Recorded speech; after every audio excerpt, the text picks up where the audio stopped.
I was talking to a friend of mine who lives on TikTok, the kind of person who uses it as their primary lens on the world. A few weeks ago, she was showing me these raw, unfiltered clips from Gaza and firsthand accounts of icy raids that you just don't see on the evening news. To her, it felt like a digital lifeline, a way to bypass the polished narratives of corporate media. She kept saying how real it felt, like she finally had a front row seat to the history books being written in real time. Then the news broke about the joint venture.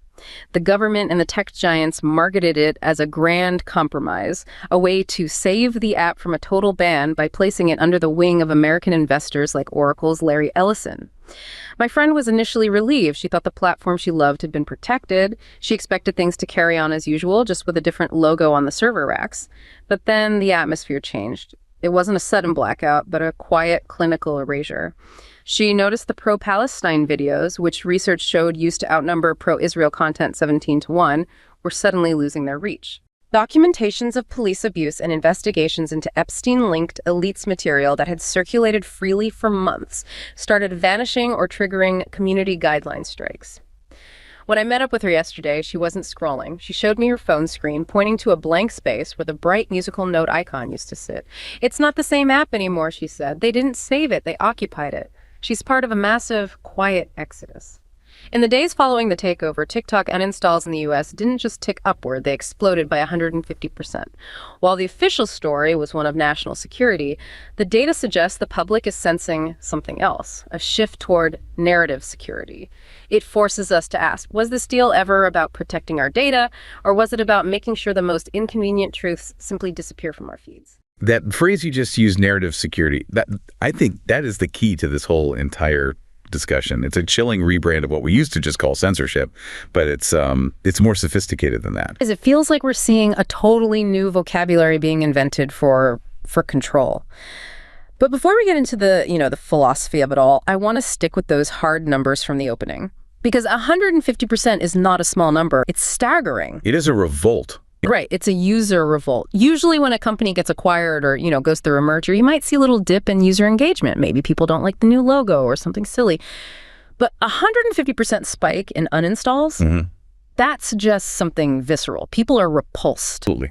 And we have to be clear about where that data comes from. This isn't just, anecdotal feelings. We have reports from outlets like tech startups and CNBC confirming this massive, massive exodus immediately following the deal. And I think we need to be very precise about what triggered it. This wasn't a slow burn.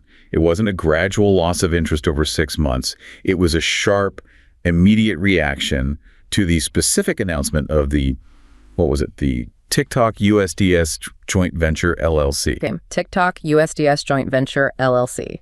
It sounds so incredibly corporate and frankly so boring. It feels like something designed to make you just tune out and stop reading. That's the point. It's the shell company. It's the legal mechanism. Exactly. And the way it was sold to us, to the users, was as a save. The whole narrative was, hey, Congress is coming to ban this app you all love, but don't worry, American business is stepping in to save it. But when you actually dig in and look at the ownership structure, the save starts to look a lot more like a capture. It's a hostile takeover disguised as a rescue mission. I mean, if you just look at the cap table, the actual breakdown of who owns what tells the entire story.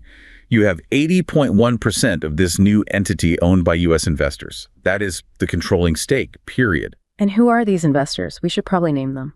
Well, the big players are Oracle, of course, and Silver Lake.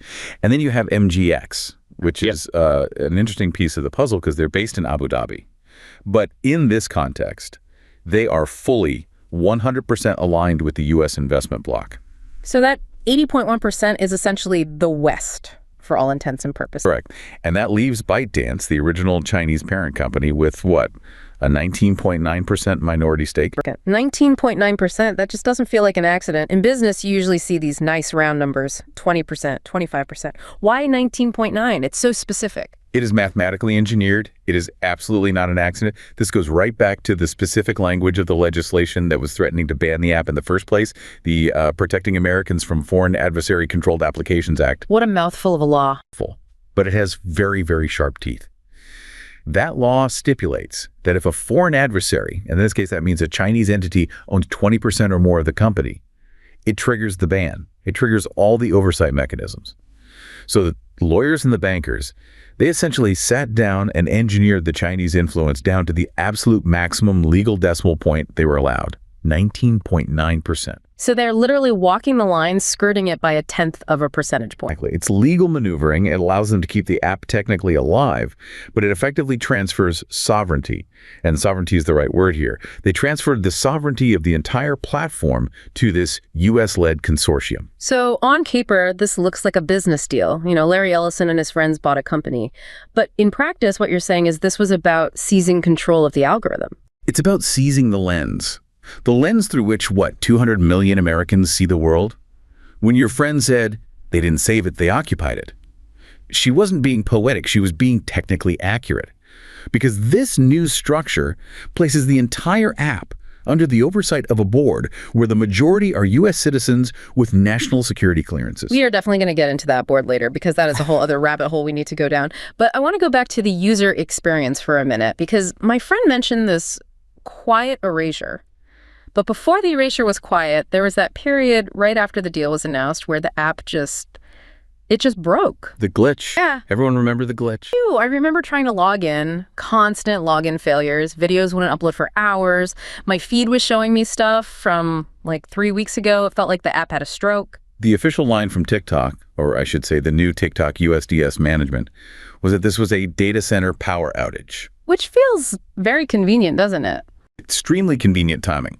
Sources like the National News reported these cascading system failures happening exactly, and I mean to the hour, as the legal transition was executing. Now, I've worked in tech. I've seen complex migrations. But in the tech world, we often say there are no coincidences during a migration of this geopolitical magnitude. Right. You don't just accidentally trip over a power cord when you're moving a billion-dollar asset from one nation's control to another. No. Many users and many analysts suspect this wasn't a power failure at all.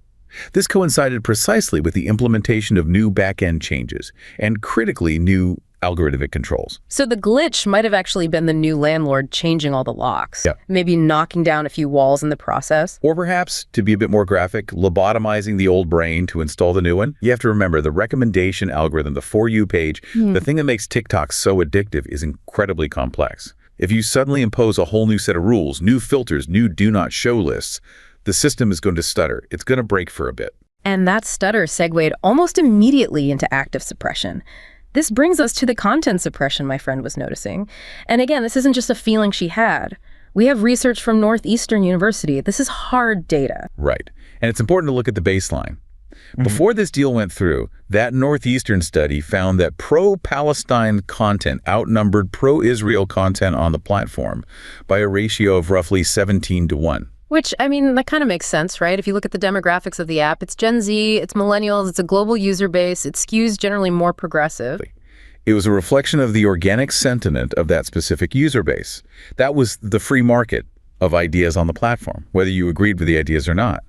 But post-deal, that ratio didn't just shift, it completely collapsed. Collapsed how? What does that mean? It means we started seeing reports from users that videos related to ICE raids, police abuse, and specifically, this is a big one, investigations into Epstein-linked elites. These were topics that used to go viral organically. They would get millions of views in a matter of hours. When you say vanishing, do you just mean they aren't getting promoted by the algorithm or something more? I mean, they are disappearing. Yeah. Or they're suddenly triggering community guideline strikes out of nowhere. See, that's the part that really gets me. Community guidelines. That used to mean don't post gore, don't post nudity, basic safety stuff. Now it seems to be a catch-all term for don't post inconvenient political realities. That is the fundamental shift. We have moved from community guidelines as a safety tool to community guidelines as a tool for quiet clinical erasure. It's systemic. It's not one guy in a room hitting a delete button. It's a re-weighting of the entire reality engine of the app. You know, it reminds me of the story I came across in the research. I just want to share it because it really paints a picture of what this feels like on the ground for creators. I heard a story recently that feels like a quiet funeral for a certain kind of digital freedom. Imagine a young activist in Michigan, someone who spent months documenting the raw, unfiltered testimonies coming out of Gaza. For her, TikTok wasn't an app. It was a lifeline to a reality that cable news refused to broadcast. But the day the Oracle deal was finalized, she watched her engagement metrics drop to zero, and videos of civilian accounts simply vanished as if they had never existed. It wasn't a glitch, it was a shift in the wind. To me, as someone who tracks digital trends, this feels like the moment procedural democracy admitted it couldn't handle an uncurated truth. We see the scaffolding of Western institutions creaking under the weight of their own contradictions, choosing to break the mirror rather than look at the reflection. It's a sobering reminder that when the state speaks of security, they aren't protecting the citizens, they are protecting the narrative that keeps them in power. Choosing to break the mirror rather than look at the reflection. It really hits home because that activist in Michigan, she isn't a spy, she isn't some foreign agent. She represents millions and millions of people who thought they finally had a tool to hold power accountable. And what that story suggests is that the system looked at that tool, saw its power, and said, absolutely not. This is what we call the failure of procedural democracy. Procedural democracy. Text. Well, the whole idea of Western democracy is built on procedure, right? We have free speech, we have open debate, and the best ideas are supposed to win in the marketplace. But what happens when the state, when the establishment, realizes it's losing the argument? What happens when the images coming out of Gaza or the footage of ICE raids directly contradict the official White House press briefings? Exactly. If the procedure leads to a result that the establishment cannot tolerate, in this case, losing the narrative war, then they just abandon the procedure. The U.S. government realized it could not win the narrative war on a fair and open playing field. The algorithm was that playing field. So they couldn't win the game, so they decided to buy the whole stadium. They utilized the legal system, and specifically the Supreme Court upholding the divestiture law, to force a sale to friendly entities. It looks like a business deal on the surface, but it's really a geopolitical settlement. They forced the restructuring of the company specifically to secure the narrative. It's empirical evidence that when push comes to shove, the institutions will choose control over openness every single time. And the users are voting with their feet. I mean, we mentioned the uninstalls, but where are they going? Because if you leave TikTok, you have to go somewhere. They're scattering. It's a fragmentation of the audience. We're seeing massive download spikes for these smaller alternative platforms. There's an app called Upscrolled. Its downloads are up 10x. Skylight Social is up nearly 919%. Rednote is up 53%. 919% growth for Skylight Social. That is insane. People are desperate. They are desperate for the next lifeline, as that story put it. They're searching for the next place where they feel they can see the world without these new invisible filters. But the tragedy is, none of those platforms have the scale that TikTok had. TikTok was the global village square. And that square has been enclosed. It has been fenced off. Which leads us to the next logical question. Who built the fence? Who are the new landlords? Right. We keep saying Oracle and American investors, but Oracle is really just a proxy for a specific man and a specific ideology. We have to talk about Larry Ellison. You cannot possibly understand this deal without understanding Larry Ellison.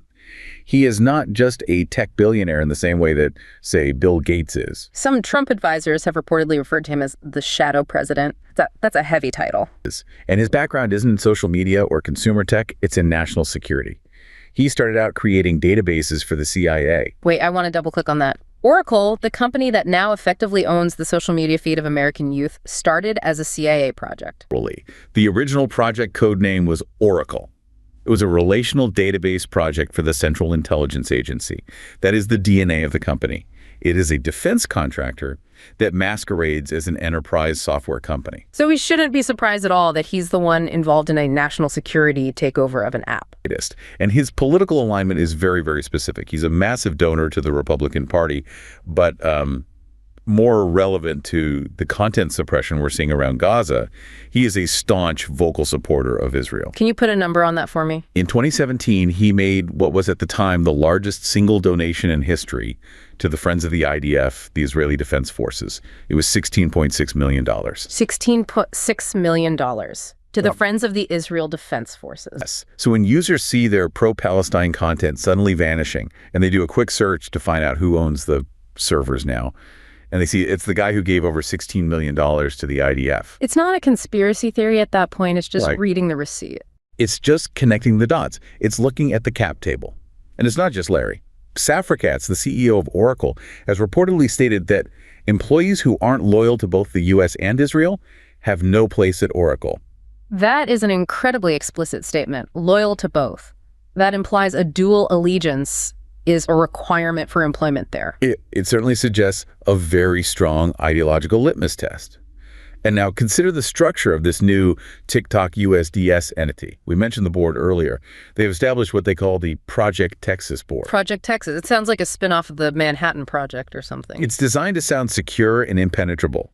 The directors on this new board must be resident sole U.S. citizens with national security clearance. I want to clarify sole. That means no dual citizenship, right? Exactly. If you hold a passport from another country, Canada, France, the UK, anywhere, you are ineligible. And security clearance means they're essentially vetted and approved by the U.S. intelligence community. So you have a board of directors that is, for all intents and purposes, answering to the U.S. security state. Correct. A board answering to the security state, overseeing an app owned by a man who builds databases for the CIA and is the biggest donor to the IDF. This starts to explain why Oracle would even want this deal so badly. Because let's be honest, social media is a messy, difficult business. Why would a boring database company want to deal with teenagers doing dance challenges? You have to look at Oracle's broader track record. They are deeply, deeply integrated into the Israeli security establishment. We have to talk about Project Nimbus. Project Nimbus. Right, I've heard this name floating around in tech circles, usually followed by protests from their own employees. What is it? It is a massive, multi-billion-dollar contract to provide cloud infrastructure to the Israeli government and its military. So Oracle provides the cloud that the Israeli military runs on. Along with Google, yes. Yeah. But it goes even deeper than that. There's another project called Words of Iron. Words of Iron. I mean, that sounds less like a cloud contract and more like a military operation. It is an information operation. It's a project specifically designed to elevate pro-Israel content online and to counter critical narratives. Yeah. And then on top of all that, you have Oracle's direct ties to Unit 8200. And that's the Israeli equivalent of the NSA, their signals intelligence unit. Yes, their elite military intelligence unit. Oracle collaborates with them on AI processing. Right.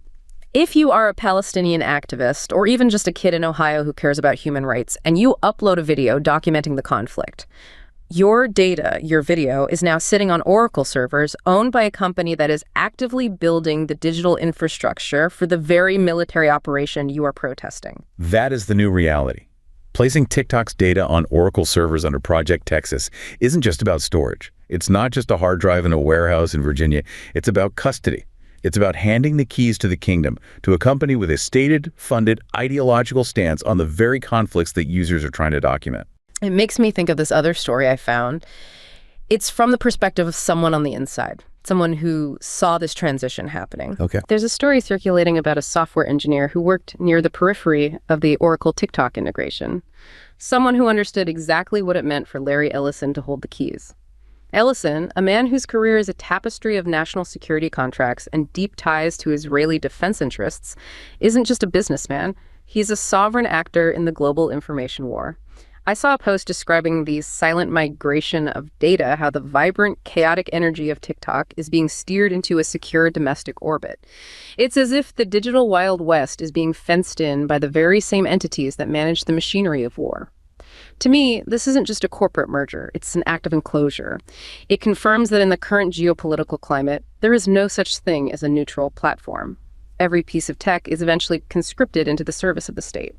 Watching this play out, I feel a sense of inevitable loss, the realization that the global village is being carved into fortified camps, and our collective survival now depends on which side of the digital wall we happen to stand on. Every piece of tech is eventually conscripted into the service of the state. That's a terrifying thought for an app where people mainly go to watch cooking videos and cats. But that's just... It was never just about the cooking videos. It was about the unrestricted flow of information across borders. And that story highlights the new role Oracle is playing. They aren't just the host anymore. They are the mandated security guard. Yes, and we should be clear about what that means, practically speaking, being the security guard. It means they have the authority to vet all the source code. But more importantly, they are responsible for retraining the recommendation algorithm using only U.S. data. Retraining the algorithm. I mean, that sounds like a very clean technical euphemism for fixing the results. It essentially lobotomizes the global nature of the application. The magic of TikTok's algorithm was its ability to pull content from anywhere on Earth if it was engaging. By restricting it to only U.S. data and retraining it under U.S. security oversight, you are creating a sanitized feed. You are killing the global village to save the national security internet. So we're literally building a digital wall around the U.S. internet. And this brings us to the much bigger picture.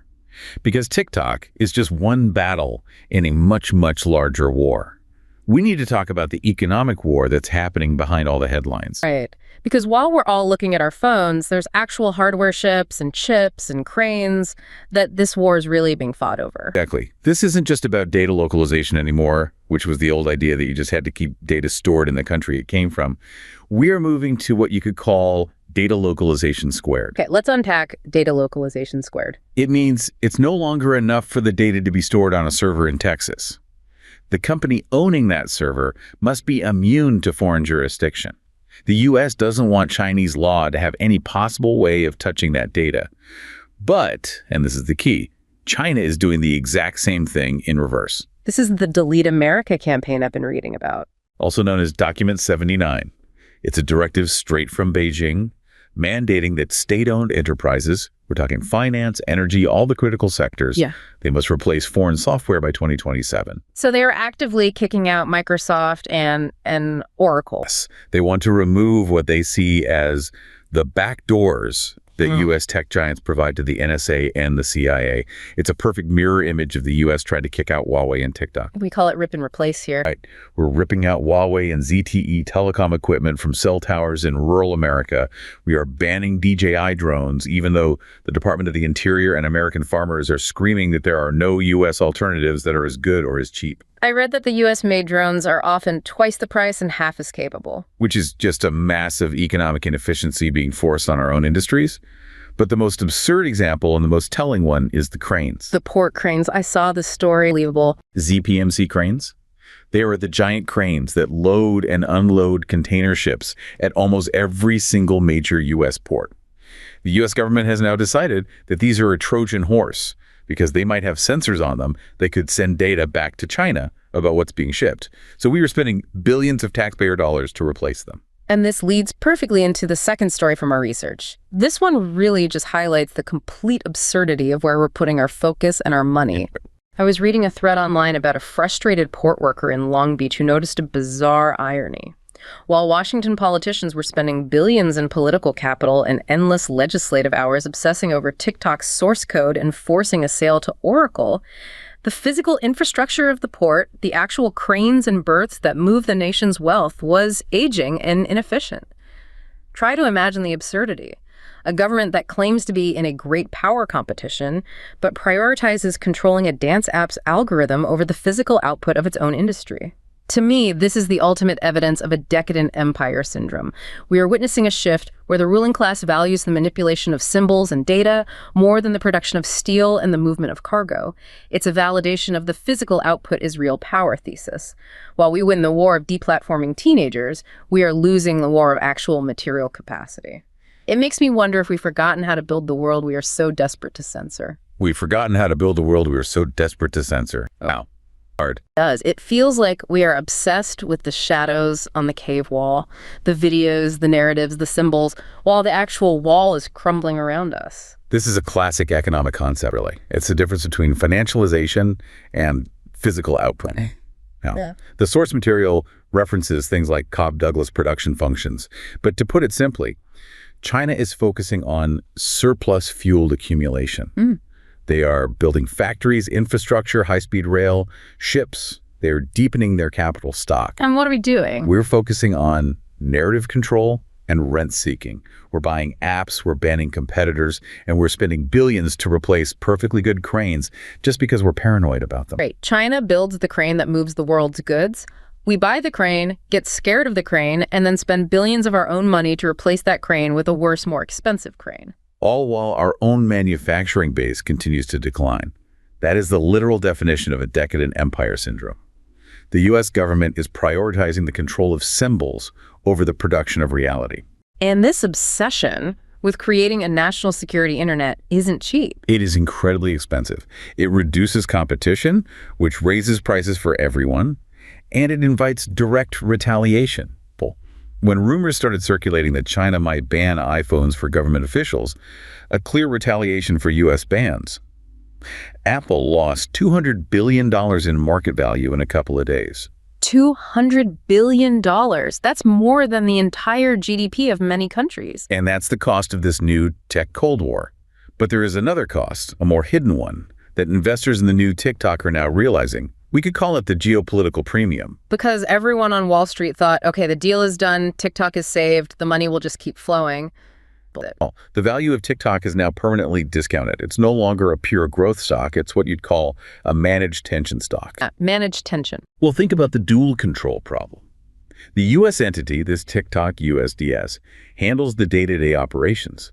But ByteDance still owns 19.9%. Right. But more importantly, ByteDance still owns the core intellectual property, the underlying code. So the engine of the car still belongs to the old owner, but we've put a new driver in the front seat. Exactly. And the new driver Oracle is contractually obligated to constantly be checking the engine for bugs that might secretly be Chinese influence. It creates this permanent state of friction. Every software update, every new feature rollout has to go through this intense security guard vetting process. That slows down innovation to a crawl. It costs a fortune in compliance. So while other apps are moving fast and breaking things, TikTok is stuck in a permanent security checkpoint. And you can compare it to a company like Alibaba. When U.S.-China trade tensions ease up even slightly, Alibaba's stock rallies because investors see it as a play on trade. But TikTok is now priced for conflict. It is the front line. And this all leads to this terrifying idea of the splinternet. We used to think the internet was this one global thing. That era is over. The sources we're looking at are very clear on this.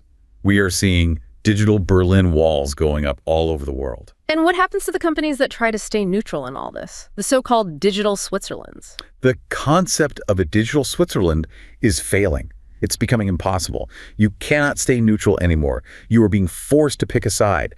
Just look at the appointment of Erica Mindel at TikTok. Right. She was the former Israeli Defense Forces intelligence officer. Yes, and she was appointed as TikTok's new director of public policy for hate speech. I mean, that sends a very, very clear message about whose definition of hate speech is going to be applied on the platform from now on. Exactly. It's the final proof that neutrality is gone. If you want to operate in the U.S. sphere of influence, you must align with U.S. foreign policy interests. Which brings us all the way back to that 150% uninstall rate. People aren't stupid. They see all of this happening. They see that we're moving toward a system of free speech for me, but not for thee. Speech that aligns with state interests, pro-U.S., pro-Israel, pro-status quo, that circulates freely, dissent, that gets flagged as disinformation, or even worse, a national security risk. We started this entire deep dive with my friend showing me a blank space on her phone where an icon used to be.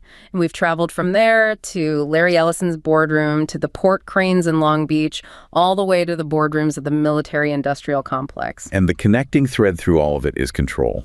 We have moved from an era of a relatively open global internet to a national security internet. So the TikTok deal was never really about saving a business? No, it was about integrating a rogue narrative machine into the U.S. intelligence industrial complex. And the users know it.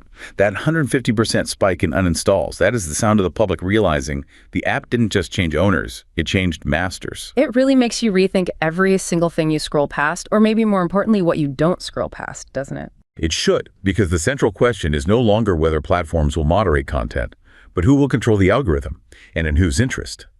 And if that answer is increasingly the government, then platforms like the new TikTok are not social media at all. They are spyware presented as entertainment.